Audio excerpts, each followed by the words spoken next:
അപ്പോൾ എന്താ നമ്മളതിനൊരു റെമഡി എന്നുള്ള രീതിയിൽ നമ്മൾ എന്തൊക്കെ കാര്യങ്ങൾ ശ്രദ്ധിക്കണം എന്ന് ചോദിച്ചാൽ ഡോക്ടർ എന്ത് പറയും?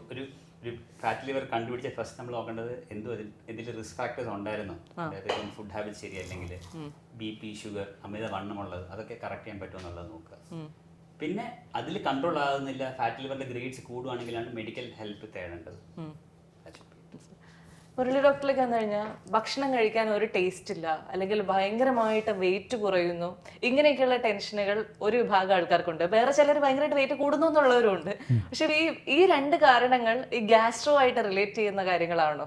അതെ, പലപ്പോഴും കോമൺ ആയിട്ട് കുഴപ്പമില്ലാത്ത പ്രശ്നങ്ങളിൽ നിന്ന് ക്യാൻസർ വരെയുള്ള പ്രശ്നങ്ങൾ ഇതുപോലുള്ള ഈ സിംറ്റംസ് വഴി ഞങ്ങളുടെ അടുക്കൽ പ്രസൻറ്റ് ചെയ്യാറുണ്ട്. പലപ്പോഴും വരുമ്പോൾ വിശപ്പില്ലായ്മ, അതൊക്കെ അസിഡിറ്റിയുടെ പ്രശ്നങ്ങളൊക്കെ ആവാം. പക്ഷെ പലപ്പോഴും ഇവാലുവേറ്റ് ചെയ്ത് വരുമ്പം ചിലപ്പം വൻകുടലിലെയോ ചെറുകുടലിലെയോ ക്യാൻസർ ആകാം, സ്റ്റൊമക്കിലെ ക്യാൻസർ ആകാം, പിത്താശയത്തിലെയോ അല്ലെങ്കിൽ പാൻക്രിയാസിലെയോ ക്യാൻസർ ആകാം. അതുപോലുള്ള കാരണങ്ങളും നമുക്ക് ഇവാലുവേഷനിൽ കൂടെ വരാറുണ്ട്.